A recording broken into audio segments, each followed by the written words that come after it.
दोस्तों, मैं राहुल सिंह और आज मैं आपको सुनाने जा रहा हूँ मुंशी प्रेमचंद की लिखी कहानी कफन। दोस्तों, इस कहानी में दर्शाई गई परिस्थितियाँ जैसे भुखमरी, गरीबी और कामचोरी, शायद इससे आपका कोई ताल्लुकात ना हो।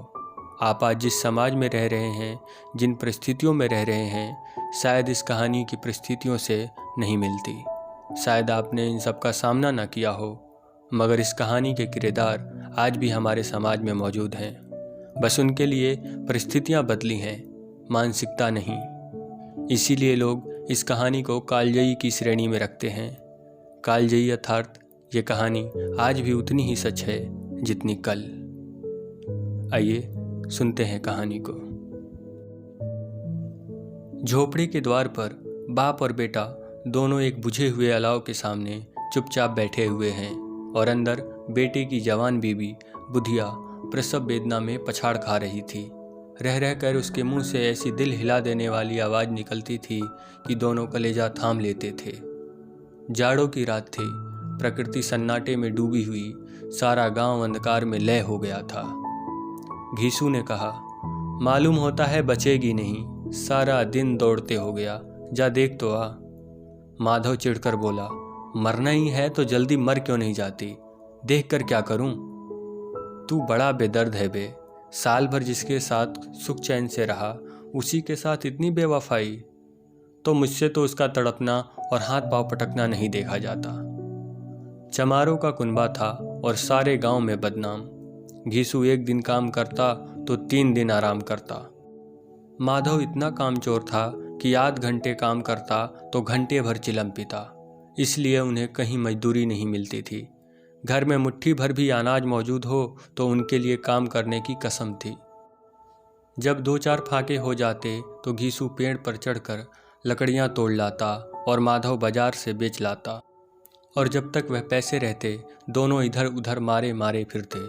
गांव में काम की कमी न थी, किसानों का गांव था, मेहनती आदमी के लिए 50 काम थे, मगर इन दोनों को उसी वक्त बुलाते जब 2 आदमियों से एक का काम पाकर भी संतोष कर लेने के सिवा और कोई चारा न होता।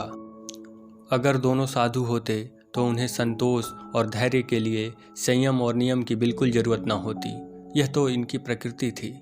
विचित्र जीवन था इनका। घर में मिट्टी के 2-4 बर्तन के सिवा कोई संपत्ति नहीं। फटे चिथड़ों से अपनी नग्नता को ढाके हुए जिए जाते थे, संसार की चिंताओं से मुक्त, कर्ज से लदे हुए। गालियां भी खाते, मार भी खाते, मगर कोई गम नहीं। दिन इतने कि वसूली की बिल्कुल आशा न रहने पर भी लोग इन्हें कुछ न कुछ कर्ज दे देते थे। मटर आलू की फसल में दूसरों के खेतों से मटर या आलू उखाड़ लाते और भून भान कर खा लेते, या 10-5 ऊख उखाड़ लाते और रात को चूसते। घीसू ने इसी आकाश वृत्ति से 60 साल की उम्र काट दी और माधव भी सपूत बेटे की तरह बाप के ही पदचिन्हों पर चल रहा था, बल्कि उसका नाम और भी उजागर कर रहा था। इस वक्त भी दोनों अलाव के सामने बैठकर आलू भून रहे थे, जो कि किसी खेत से खोद लाए थे। घीसू की स्त्री का तो बहुत दिन हुए देहांत हो गया था। माधव का ब्याह पिछले साल हुआ था। जब से यह औरत आई थी उसने इस खानदान में व्यवस्था की नींव डाली थी और इन दोनों बेगैरतों का दोजक भरती रहती थी। जब से वह आई ये दोनों और भी आराम तलब हो गए थे, बल्कि कुछ अकड़ने भी लगे थे। कोई कार्य करने को बुलाता तो निब्याज भाव से दुगनी मजदूरी मांगते। वहीं औरत आज प्रसव वेदना से मर रही थी और यह दोनों इसी इंतजार में थे कि वह मर जाए तो आराम से सोएं। घीसू ने आलू निकालकर छीलते हुए कहा, जाकर देख तो आ क्या दशा है उसकी। चुड़ैल का फिसाद होगा और क्या, यहाँ तो ओझा भी 1 रुपया मांगता है। माधव को भय था कि वह कोठरी में गया तो घीसू आलूओं का बड़ा भाग साफ कर देगा। बोला, मुझे वहाँ जाते डर लगता है। डर किस बात का है, मैं तो यही हूँ। तो तुम ही जाकर देखो ना। मेरी औरत जब मरी थी तो मैं 3 दिन तक उसके पास से हिला तक नहीं, और फिर मुझसे लजाएगी कि नहीं। जिसका कभी मुंह नहीं देखा, आज उसका उघड़ा हुआ बदन देखूं, उसे तन की सूध भी तो न होगी। मुझे देख लेगी तो खुलकर हाथ पांव भी पटक न सकेगी। मैं सोचता हूँ कोई बाल बच्चा हुआ तो क्या होगा। सोंठ, गुड़, तेल कुछ भी तो नहीं है घर में। सब कुछ आ जाएगा, भगवान दे तो। जो लोग अभी एक पैसा नहीं दे रहे हैं वही कल बुलाकर रुपए देंगे। मेरे 9 लड़के हुए, घर में कभी कुछ न था, मगर भगवान ने किसी न किसी तरह बेड़ा पार ही लगाया। जिस समाज में रात दिन मेहनत करने वालों की हालत उनकी हालत से कुछ बहुत अच्छी ना थी, और किसानों के मुकाबले वे लोग जो किसानों की दुर्बलताओं का लाभ उठाना जानते थे कहीं ज़्यादा संपन्न थे, वहाँ इस तरह की मनोवृत्ति का पैदा हो जाना कोई अचरज की बात ना थी। हम तो कहेंगे घीसू किसानों से कहीं ज़्यादा विचारवान था, और किसानों के बेचारे शून्य समूह में शामिल होने के बदले बैठकबाजों की कुश्ती मंडली में जा मिला था। हाँ, उसमें यह शक्ति ना थी कि बैठकबाजों के नियम और नीति का पालन करता, इसलिए जहाँ उसकी मंडली के और लोग गांव के सरगना और मुखिया बने हुए थे, उस पर सारा गांव उंगली उठाता था। फिर भी उसे यह तस्कीन तो थी कि अगर वह फटे हाल है तो कम से कम उसे किसानों की सी जी-तोड़ मेहनत तो नहीं करनी पड़ती, और उसकी सरलता और निरीहता से लोग बेजा फ़ायदा तो नहीं उठाते। दोनों आलू निकाल निकाल कर जलते जलते खाने लगे।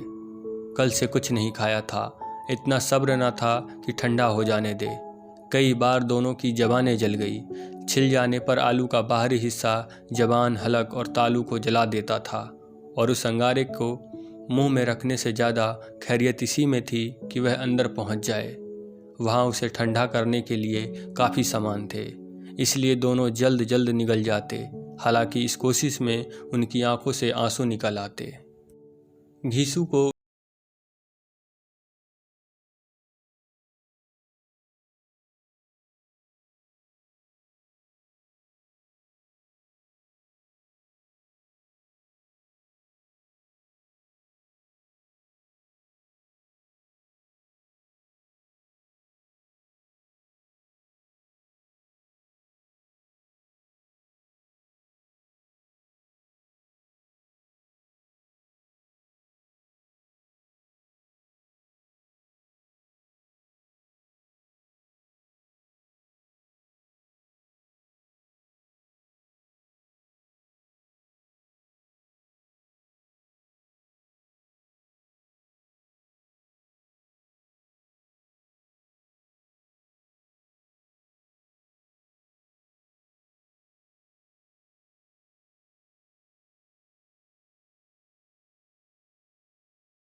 उसके मुंह पर मक्खियां भिनक रही थीं। पथराई हुई आंखें ऊपर टंगी हुई थीं। सारी देह धूल से लथपथ हो रही थी। उसके पेट में बच्चा मर गया था। माधव भागा हुआ घीसू के पास आया। फिर दोनों जोर जोर से हाय हाय करने और छाती पीटने लगे। पड़ोस वालों ने यह रोना धोना सुना तो दौड़े हुए आए और पुरानी मर्यादा के अनुसार इन अभागों को समझाने लगे, मगर ज़्यादा रोने पिटने का अवसर ना था। कफन की और लकड़ी की फिक्र करनी थी। घर में तो पैसा इस तरह गायब था जैसे चील के घोंसले में मांस। बाप बेटे रोते हुए गांव के जमींदार के पास गए। वह इन दोनों की सूरत से नफरत करते थे। कई बार इन्हें अपने हाथों से पीट चुके थे। चोरी करने के लिए, वादे पर काम न आने के लिए। पूछा, क्या है बे घिसुआ, रोता क्यों है? अब तो तू कहीं दिखाई भी नहीं देता। मालूम होता है इस गांव में रहना नहीं चाहता। घीसू ने जमीन पर सिर रखकर आंखों में आंसू भरे हुए कहा, सरकार, बड़ी विपत्ति में हूँ। माधव की घरवाली रात को गुजर गई। रात भर तड़पती रही सरकार। हम दोनों उसके सिराहने बैठे रहे। दवा दारू जो कुछ हो सका सब कुछ किया, मुद्दा वह हमें दगा दे गई।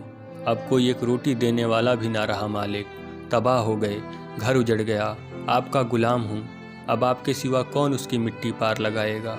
हमारे हाथ में तो जो कुछ था वह सब तो दवा दारू में उठ गया।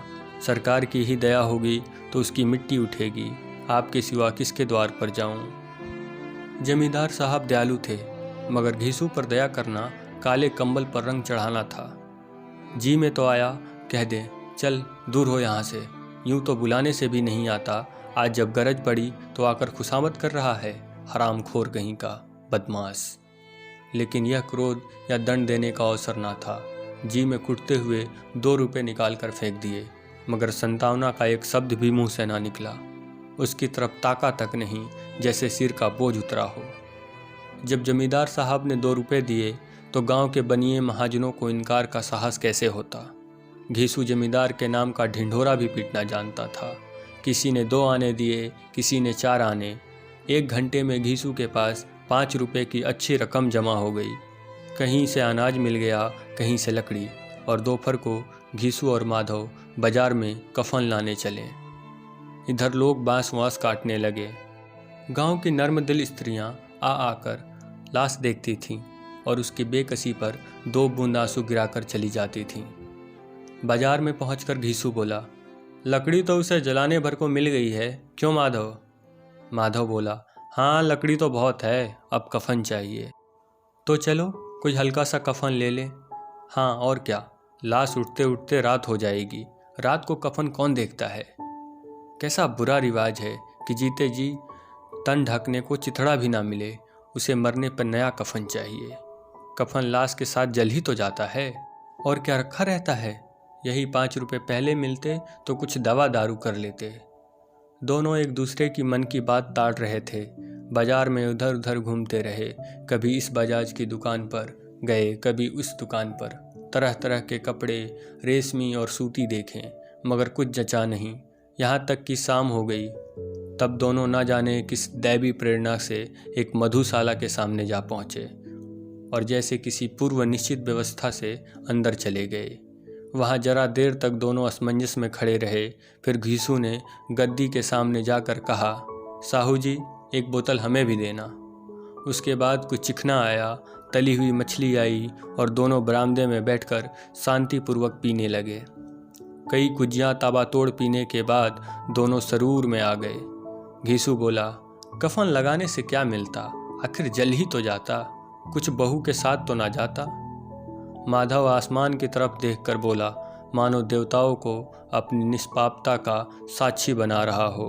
दुनिया का दस्तूर है, नहीं लोग बामनों को हजारों रुपए क्यों देते हैं, कौन देखता है परलोक में मिलता है या नहीं। बड़े आदमियों के पास धन है, फूके, हमारे पास फूकने को क्या है।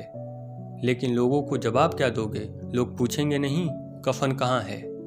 घीसू हंसा, अबे कह देंगे रुपए कमर से खिसक गए, बहुत ढूंढा मिले नहीं, लोगों को विश्वास ना आएगा लेकिन फिर वही रुपए देंगे।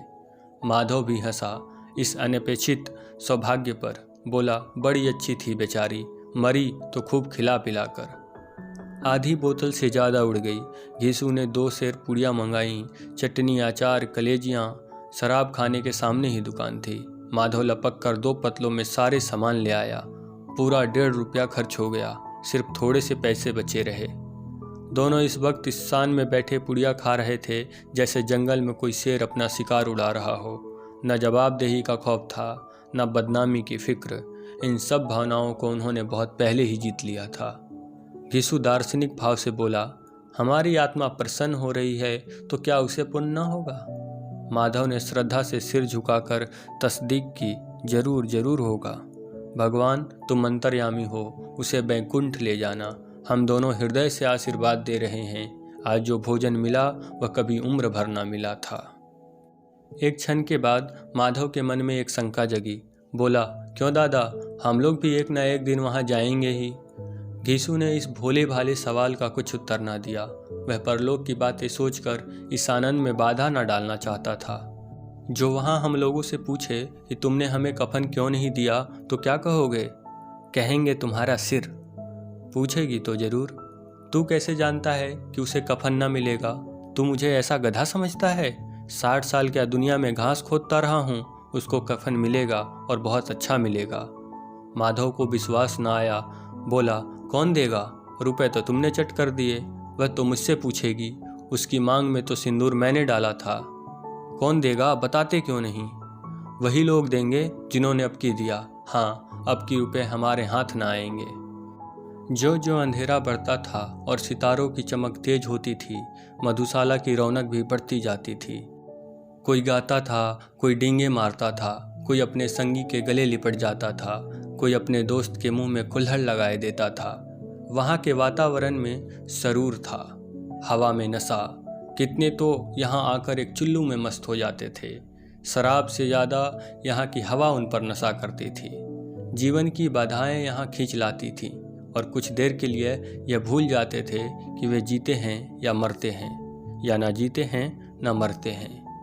और यह दोनों बाप बेटे अब भी मज़े ले लेकर चुस्कियाँ ले रहे थे। सबकी निगाहें इनकी ओर जमी हुई थी। दोनों कितने भाग्य के बली हैं, पूरी बोतल बीच में है। भरपेट खाकर माधव ने बची हुई पूड़ियों का पत्तल उठाकर एक भिखारी को दे दिया, जो खड़ा इनकी ओर भूखी आंखों से देख रहा था और देने के गौरव, आनंद और उल्लास का अपने जीवन में पहली बार अनुभव किया। घीसू ने कहा, ले जा, खूब खा और आशीर्वाद दे। जिसकी कमाई है वह तो मर गई, मगर तेरा आशीर्वाद उसे जरूर पहुँचेगा। रोए रोए से आशीर्वाद दो, बड़ी गाढ़ी कमाई के पैसे हैं। माधव ने फिर आसमान की तरफ देखकर कहा, वह बैकुंठ में जाएगी दादा, बैकुंठ की रानी बनेगी। घीसू खड़ा हो गया और जैसे उल्लास की लहरों में तैरता हुआ बोला, हाँ बेटा, बैकुंठ में जाएगी। किसी को सताया नहीं, किसी को दबाया नहीं, मरते मरते हमारी ज़िंदगी की सबसे बड़ी लालसा पूरी कर गई। वह ना बैकुंठ जाएगी तो क्या मोटे मोटे लोग जाएंगे, जो गरीबों को दोनों हाथों से लूटते हैं और अपने पाप को धोने के लिए गंगा में नहाते हैं और मंदिरों में जल चढ़ाते हैं। श्रद्धालुता का यह रंग तुरंत ही बदल गया। स्थिरता नशे की खासियत है। दुख और निराशा का दौरा हुआ। माधव बोला, मगर दादा, बेचारी जिंदगी में बड़ा दुख भोगा, कितना दुख झेल कर मरी। वह आंखों पर हाथ रखकर रोने लगा, चीखें मार मार कर। घीसू ने समझाया, क्यों रोता है बेटा, खुश हो कि वह माया जाल से मुक्त हो गई, जंजाल से छूट गई। बड़ी भाग्यवान थी जो इतनी जल्दी मोह माया के बंधन तोड़ दिए। और दोनों खड़े होकर गाने लगे, ठगनी क्यों नैना झमकावे ठगनी। पियकड़ों की आंखें इनकी ओर लगी हुई थी और ये दोनों अपने दिल में मस्त गाए जाते थे। फिर दोनों नाचने लगे, उछले भी, कूदे भी, गिरे भी, मटके भी, भाव भी बताए, अभिनय भी किए और आखिरी नशे में मदमस्त होकर वहीं गिर पड़े। बस इतनी सी थी ये कहानी। आप सबको ये कहानी कैसी लगी हमें ज़रूर बताएं। और हाँ, अपने दोस्तों प्रियजनों के साथ साझा करना ना भूलें। वीडियो को शेयर करें, लाइक करें और हमारे चैनल पे अगर आप नए हैं तो चैनल को सब्सक्राइब जरूर कर लें। फिर मिलेंगे एक नई कहानी के साथ, एक नई दास्तां के साथ। Thank you so much.